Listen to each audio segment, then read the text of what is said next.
फिर देखते हैं एलियोस बड़े गुस्से में वेजिटेबल्स काट रहा होता है। उसकी मॉम पूछती हैं, एलियोस क्या तुम गुस्सा हो? एलियोस बोलता है, नहीं मैं नहीं हूँ, आप क्या बात कर रही हो? उसकी मॉम सोचती हैं तुम गुस्सा हो, और गाबी भी डर रहा है और कहती हैं, वेल ऐसा होता रहता है, सबके बुरे दिन होते हैं, मुझे पता है तुम चीयर अप कैसे होगे, टडा मैं केक्स लाई हूँ। एलियोस बोलता है, मुझे मीठा पसंद नहीं है, और आपको नहीं लगता ये ज़्यादा हैं? उसकी मॉम बोलती हैं, ओह कितना बुरा है, अब शायद मुझे ये सारे अकेले खाने पड़ेंगे। एलियोस बोलता है, तो आप ये अपने खाने के लिए लाई थी, बस ज़्यादा मत खाना वरना डिनर तक आपका पेट भर जाएगा। उसकी मॉम बोलती हैं, तुमने सही कहा, ओह हाँ फरा ने कहा था उसे केक्स पसंद है ना?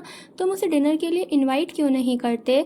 मुझे उससे बहुत सारी बातें करनी हैं। एलियोस बोलता है, ये आप क्या कह रही हो फरा? तो और सोचता है, हाँ सही कहा, मॉम को नहीं पता वो हॉस्पिटलाइज है। वेट, और याद करता है कि एलियोस के अलावा किसी को भी नहीं पता कि फरा हॉस्पिटलाइज है, और किसी ने उसके ऊपर गमला जानबूझकर फेंका था ताकि वो उससे ब्रेकअप कर ले। फिर याद करता है, एमा बोलती है, तुमने उसे हॉस्पिटल में देखा था ना? फिर उसे रियलाइज़ होता है, उसके हाथ से चाकू नीचे गिर जाता है और बोलता है, मैं कितना पागल हूँ, मुझे ये सिर्फ अब क्यों रियलाइज़ हो रहा है? उसकी मॉम बोलती है, एलियोस तुम कहाँ जा रहे हो? एलियोस बोलता है, मुझे अभी ही कहीं जाना है, सॉरी मॉम, बट क्या आप डिनर बना देंगी? कि आज मुझे नहीं पता मैं कितनी देर में वापस आऊँगा, तो मेरे लिए वेट मत करना। उसकी मॉम बोलती हैं, बट वो केक्स वो कौन खाएगा? गाबी बोलता है, मैं। फिर एलियोस भाग रहा होता है और सोचता है, शिट, मैं जल्दी में अपना फ़ोन भूल गया और मेरे पास पैसे भी नहीं हैं, और क्या मुझे वापस जाना चाहिए? नहीं,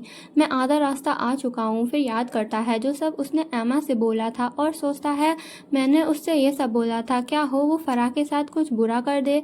फिर एक टैक्सी वाले अंकल बोलते हैं, हे मैंने तुम्हें भागते हुए देखा, क्या तुम जल्दी में कहीं जा रहे हो? अंदर आओ, मैं तुम्हें फ्री में छोड़ दूंगा। एलियोस बोलता है, मिस्टर बैन थैंक यू, क्या आप मुझे हॉस्पिटल तक छोड़ सकते हैं? प्लीज़ जल्दी चलिए। ओह हाँ, क्या मैं आपका फ़ोन यूज़ कर सकता हूँ? आई एम सॉरी बट वो अर्जेंट है। और वो फरा का नंबर डायल करके कॉल करता है और बोलता है, कम ऑन कॉल उठाओ प्लीज़। फिर देखते हैं फरा को, जो बैठी होती है। उसके बगल वाली आंटी बोलती हैं, क्या तुम उसे कॉल करने वाली हो? सॉरी मैंने तुम्हारी बातें सुन ली थी, पहले वो यंग मैन तुम्हारा बॉयफ्रेंड है ना? मैं श्योर हूँ तुम्हें बुरा फील हो रहा होगा उस सब बातों को बोल के। फरा बोलती है, मैं बहुत बेकार हूँ, मुझे उसके स्ट्रगल्स पता हैं, फिर भी मैंने उससे कितनी बेकार चीज़ें बोली। मैंने उसे अपनी इनसिक्योरिटीज़ के लिए ब्लेम किया, उसकी तो गलती भी नहीं थी, उसने कुछ गलत नहीं किया, मैं ऐसी क्यों हूँ? वो आंटी बोलती हैं, चिंता मत करो, कपल्स टाइम टू टाइम लड़ते रहते हैं, मैं और मेरे हस्बैंड भी बहुत लड़ते थे। इम्पोर्टेंट ये है कि अपनी गलतियाँ पहचानना और उनसे सीखना। कम से कम जिससे तुम प्यार करती हो वो तुम्हारे पास तो है। मेरे हस्बैंड लास्ट ईयर गुजर गए। तो फरा बोलती है, सुन के बुरा लगा। वो आंटी बोलती हैं, तो जब तक तुम्हारे पास चांस है जाकर उससे सब ठीक कर लो, ठीक है? आखिर किसी को नहीं पता कि किस्मत अगले पल क्या मोड़ ले आए। फरा बोलती है, हाँ मैं अभी उसे कॉल करती हूँ। और तभी अननोन नंबर से कॉल आता है। वो सोचती है, क्या मुझे इसे उठाना चाहिए? मैं स्ट्रेंजर्स की कॉल पिक नहीं करती, बट ये शायद कैफ़े से कोई हो सकता है, और कॉल पिक करती है। कॉल पे कोई बोलता है, फरा। फरा बोलती है, ये आवाज़ एलियोस। वो बोलता है, हाँ मैं हूँ, वो मुझे तुमसे माफ़ी मांगनी थी, आई एम रियली सॉरी। फरा बोलती है, नहीं तुमने कुछ गलत नहीं किया, मैं हूँ जिसे सॉरी बोलना चाहिए। एलियोस बोलता है, क्या मैं तुम्हें देख सकता हूँ? मुझे तुम्हें कुछ ज़रूरी बताना है और मुझे तुम्हें ये आमने सामने बताना है। फरा बोलती है, मुझे कोई दिक्कत नहीं है, तो हमें कहाँ मिलना चाहिए? वो बोलता है, उसके बारे में क्या तुम्हें याद है वो लेक जहाँ हम लास्ट टाइम डेट पर गए थे? मिस्टर बैन बोलते हैं, लो हम हॉस्पिटल आ गए। एलियोस परेशान होकर बोलता है, वो कॉल नहीं उठा रही। एमा बोलती है, ठीक है मैं तुमसे वहाँ मिलता हूँ, बाय। ओह, तो एमा ने एलियोस की आवाज़ को इमिटेट करके फरा के पास कॉल किया। एलियोस जल्दी से जाता है और देखता है वहाँ फरा नहीं होती। वो आंटी बोलती है, ओह तुम सुबह वाले लड़के हो ना, तुम यहाँ क्या कर रहे हो? मुझे लगा कि तुम दोनों कहीं और मिलने वाले थे। एलियोस बोलता है, आप फरा को जानती हो? क्या आपको पता है फरा कहाँ गई है? आंटी बोलती है, हाँ वो तो तुमसे मिलने गई थी, तुमने उससे पूछा था लेक के पास मिलने को, है ना? एलियोस शॉक्ड हो जाता है और बोलता है, क्या उसने आपको बताया? कौन सी लेक? आंटी बोलती है, मुझे नहीं पता, उसने बस लेक बोला था। एलियोस सोचता है यहाँ आसपास 3 लेक्स हैं, वो कहाँ गई होगी। हाँ, हम अपनी लास्ट डेट पर गार्डन वाली लेक पर गए थे, क्या ये हो सकता है। फरा सोचती है यहाँ ज़्यादा लोग नहीं हैं और नेटवर्क भी नहीं है। मैं एलियोस को टेक्स्ट करके बोल भी नहीं सकती कि मैं पहुँच गई हूँ। मुझे नेटवर्क वाली जगह ढूंढनी होगी। और पीछे एमा होती है, वो बोलती है हे यहाँ फरा। फरा खुश होकर पीछे मुड़ के कहती है एलियोस तुम आ गए। बट सामने एमा होती है। फरा बोलती है तुम तो कैफ़े वाली रेगुलर कस्टमर हो, बट तुम्हारी आवाज़, एमा बोलती है एलियोस जैसी लग रही है ना। तुम्हें कोई आइडिया नहीं है, मैं उसे काफ़ी लंबे टाइम से देख रही हूँ। मैं उसकी आवाज़ तक इमिटेट कर सकती हूँ। फरा बोलती है देख रही हो तो तुम हो जो मुझे धमकी भेजती थी। एमा चाकू निकालते हुए बोलती है हाँ तुमने सही कहा, और उसकी गर्दन पर रख के कहती है चिल्लाने और भागने की कोशिश मत करना और कोई आवाज़ भी मत निकालना वरना मैं तुम्हें मार दूंगी। चिंता मत करो, मैं बस तुमसे बात करूंगी। एलियोस भाग रहा होता है। एमा बताती है और इसी तरह मुझे उससे प्यार हो गया। जब बाकी बच्चे मुझे अजीब समझकर तंग करते थे, सिर्फ वही था जिसने मुझे वैसे ही एक्सेप्ट किया जैसे मैं थी। फरा बोलती है तुम मुझे ये सब क्यों बता रही हो। एमा कहती है शायद इसलिए ताकि तुम्हें पता चले कि मैं उससे तुमसे कहीं ज़्यादा प्यार करती हूँ। मैं ग्रेड स्कूल से उसे देखती आ रही हूँ, तुम्हारी तरह नहीं जो अभी कुछ ही वक्त पहले उससे मिली हो। मैंने अपनी आंखों से देखा है कि उसने क्या क्या सहा है। फरा कहती है लेकिन जो तुम कह रही हो वो गलत है। ये प्यार नहीं स्टॉकिंग है। उसकी प्राइवेसी में दखल देना, उसके करीबी लोगों को नुकसान पहुंचाना। तुम उसकी ज़िंदगी बर्बाद कर रही हो। अगर उसे कभी सब पता चल गया तो वो तुमसे भी नफरत करेगा। एमा बोलती है शट अप, वो पहले ही कह चुका है कि वो मुझसे नफरत करता है। अब मैं चाहे जो कर लूँ, मेरे लिए वापस मुड़ने का कोई रास्ता नहीं बचा, इसलिए मैं यहाँ आई हूँ। मैं जानना चाहती हूँ आखिर तुम में ऐसा क्या है जिससे वो इतना प्यार करता है। फरा बोलती है उसने कहा कि वो तुमसे नफरत करता है, क्यों। एमा बताती है मैंने उसे कभी इतना गुस्से में नहीं देखा था। वो तो हमेशा मुस्कुराता रहता था। मैं चाहे कुछ भी कर दूँ वो बस कहता था कोई बात नहीं और मुस्कुरा देता। मेरे लिए तो एलियोस हमेशा ऐसा ही था। फरा बोलती है नहीं तुम गलत हो। जिस एलियोस को मैं जानती हूँ, अगर तुम गलत करोगी तो वो तुम पर गुस्सा भी होगा। वो बहुत सेंसिटिव है और उसे भी आसानी से चोट पहुँचती है। शायद वो हर बार दिखाता नहीं, लेकिन वो भी एक आम इंसान है जिसके अपने इमोशंस हैं। इसलिए मुझे नहीं लगता कि तुम असली एलियोस से प्यार करती हो। एमा गुस्से में बोलती है तुम। तभी एक ड्रंक आदमी बोलता है वाह, आज तो मेरी किस्मत ही खुल गई। दो खूबसूरत लड़कियां मेरा इंतज़ार कर रही हैं। और फरा को पकड़ के बोलता है चलो थोड़े मज़े करते हैं। अरे इतना शर्माओ मत। फरा कहती है नहीं मुझे छोड़ दो। वो आदमी कहता है वाह तुम तो बिल्कुल मेरे टाइप की हो। तभी पड़ती है उसके केक जो कि एमा ने की होती है और कहती है दिखाई नहीं देता कि मैं उससे बात कर रही हूँ, दफ़ा हो जाओ यहाँ से। वो आदमी आई एम सॉरी बोल के चला जाता है। फिर एमा फरा को पकड़ के बोलती है तुम सच में बेवकूफ़ हो है ना। मैंने बस एक पल के लिए तुमसे चाकू दूर किया, फिर भी तुम भागी क्यों नहीं। फरा कहती है क्योंकि तुमने मुझे उस नशे में धुत आदमी से बचाया था। एमा बोलती है ओ अब समझ आया, तो इसी वजह से एलियोस तुमसे प्यार करता है क्योंकि तुम हद से ज़्यादा स्टूपिड हो। मैंने तुम्हें उस शराबी से बचा लिया तो क्या हुआ। मैंने तुम पर चाकू भी तो ताना था। क्या तुम इस दुनिया को किसी गुलाबी चश्मे से देखती हो। फरा बोलती है ऐसी बात नहीं है, मुझे छोड़ दो। मुझे तुमसे डर नहीं लगता। मुझे पता है तुम मुझे नहीं मारोगी। अगर मारना होता तो कब का मार चुकी होती। इसलिए मुझे तुम बिल्कुल डरावनी नहीं लगती। उल्टा मुझे तुम पर तरस आता है। जब मैंने तुम्हें कैफ़े में देखा था तब मैं तुम्हारे स्वीट नेचर और तुम्हारी एलिगेंस को एडमायर करती थी। आखिर तुम्हारे साथ ऐसा क्या हुआ जिसने तुम्हें इस हालत तक पहुंचा दिया। मुझे ये देखकर बहुत दुख होता है। मुझे तुम्हारे लिए अफसोस है। आमा बोलती है अच्छा तो तुम मुझ पर तरस खा रही हो। फरा बोलती है नहीं मेरा वो मतलब नहीं था। आमा कहती है तुम्हें लगता है मैं तुम्हें नहीं मारूंगी, इतना यकीन किस बात का है। चलो फिर आज ही देख लेते हैं। फरा बोलती है रुको प्लीज़ शांत हो जाओ, तुम्हें ये सब करने की ज़रूरत नहीं है। एमा उसकी तरफ चाकू ले जाते हुए सोचती है वो सही कह रही थी। मेरा इरादा उसे मारने का नहीं था, मैं बस उसे थोड़ा सा डरा देना चाहती थी। बस कुछ छोटे से जख्म ताकि वो चुप हो जाए और मुझे नीचा दिखाना बंद कर दे।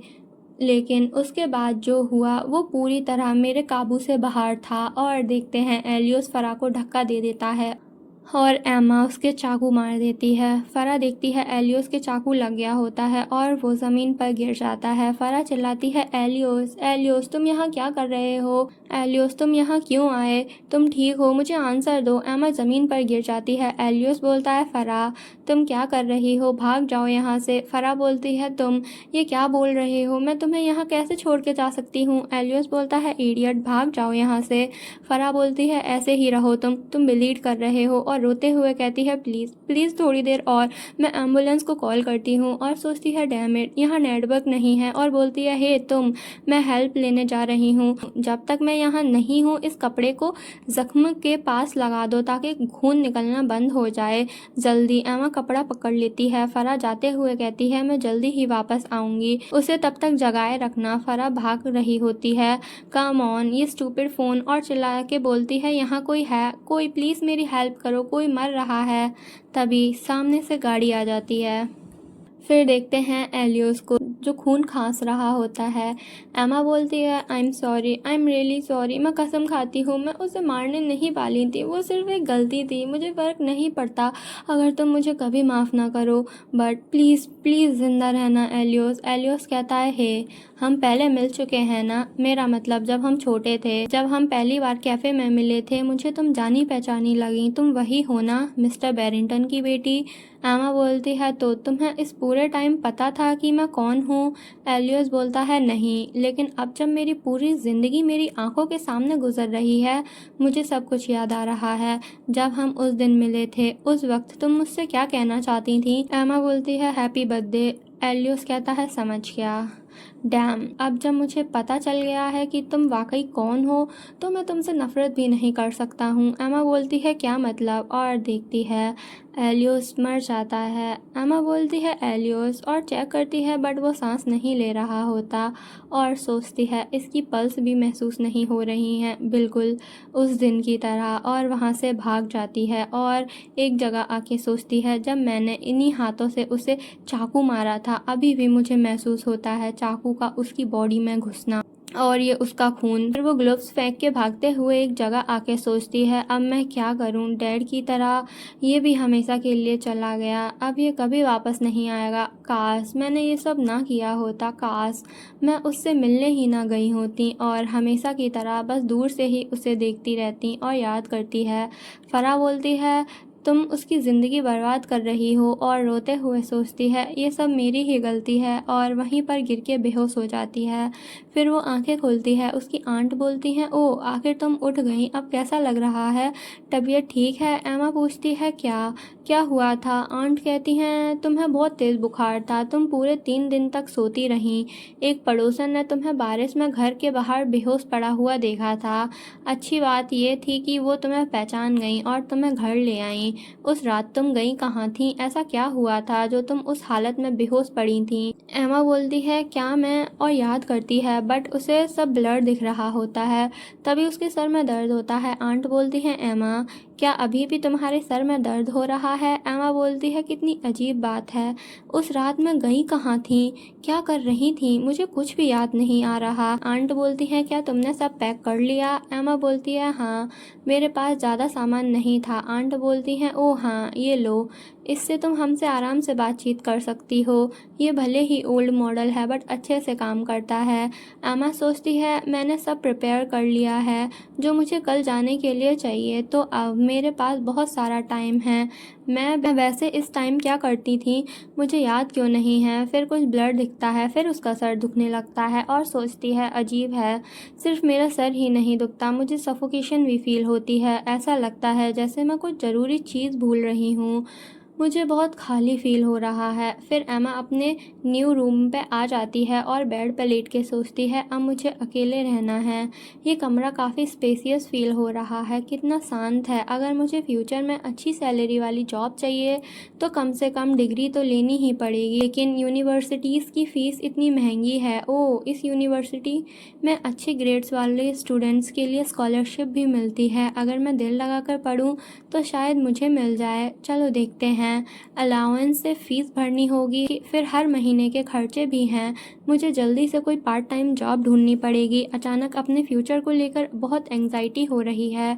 अडल्ट बनना कितना मुश्किल है, अकेले रहना उससे भी ज़्यादा मुश्किल है। बैरेंटन बोलता है, एमा इधर आओ, डरो मत, मैंने तुमसे कहा था ना तुम मेरे बिना जी नहीं सकती। फिर एमा के वो डायरी मारता है। तभी एमा उठ जाती है अपने सपने से और कहती है, पानी पानी। ओह हाँ, मैंने अभी तक अपना सारा सामान भी अनपैक नहीं किया। रजिस्ट्रेशन फ़ी भरते ही मेरी सारी सेविंग्स ख़त्म हो गई। अच्छी बात है कि यूनिवर्सिटी मेरे घर से वॉकिंग डिस्टेंस पर है, तो ट्रांसपोर्ट की टेंशन नहीं होगी और आसपास ही कोई पार्ट टाइम जॉब ढूंढ लूँगी। तभी योहान उससे टकरा जाता है और कहता है, उप्स सॉरी, मैंने तुम्हें देखा नहीं, सॉरी। तो क्या तुम ठीक हो? तुम्हारा कंधे में दर्द तो नहीं हो रहा? एमा उसे देखकर सोचती है, यूनिवर्सिटी स्टूडेंट भी ना कितने एनर्जेटिक होते हैं, और कहती है कोई बात नहीं और वहाँ से चली जाती है। एमा फिर रात में उठ के सोचती है, फिर वही सपने। महीनों हो गए हैं फिर भी हर रात वही सपने आते हैं। मैं पहले अपनी ज़िंदगी कैसे जीती थी, खुद को कैसे शांत करती थी। काश मेरे पास कोई होता, काश कोई मेरे पास होता जो हर बार मेरी नींद टूटने पर मुझे संभाल लेता। नहीं, अब तो मैं बिल्कुल अकेली हूँ। और याद करती है, उसके डैड बोलते हैं, तुम्हारे बाल बहुत खूबसूरत हैं। तुम्हारी मॉम भी पहले लंबे बाल रखती थी, लेकिन मुझे चिढ़ाने के लिए उसने उन्हें छोटा करवा लिया था। फिर एमा अपने बाल काट लेती है और उसे फरा जैसे स्टाइल करके सोचती है, ये अजीब तरह से कंफर्टेबल लग रहा है। और बताया जाता है उसके बाद मैंने क्या किया, मुझे मुश्किल से ही कुछ याद है। बस इतना याद है कि मैं बिना किसी मंजिल के इधर उधर भटकती रही, जैसे किसी चीज़ को ढूंढ रही हूँ।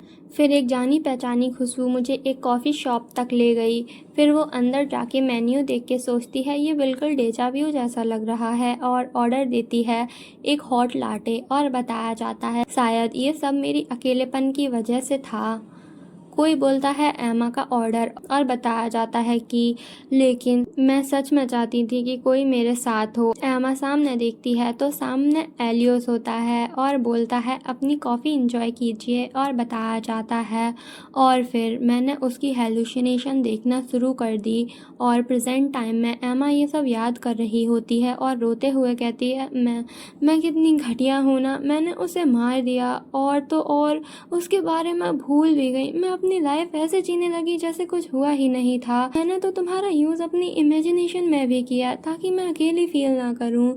तुमने सही कहा था, ये जो बुरी चीज़ें मेरे साथ हो रही हैं, इन सबको मैं डिज़र्व करती हूँ। ये सब कर्मा है, और मुझे इसे ख़त्म करने का सबसे अच्छा तरीका पता है। अपनी गर्दन पर चाकू रख के बोलती है, आई एम सॉरी और फेयरवेल, और अपनी जान लेने वाली होती है। तभी योहान आके चाकू में किक कर देता है और बोलता है, इडियट, तुम अभी ये क्या कर रही थी? थैंक गॉड मैंने तुम्हें टाइम पर रोक लिया।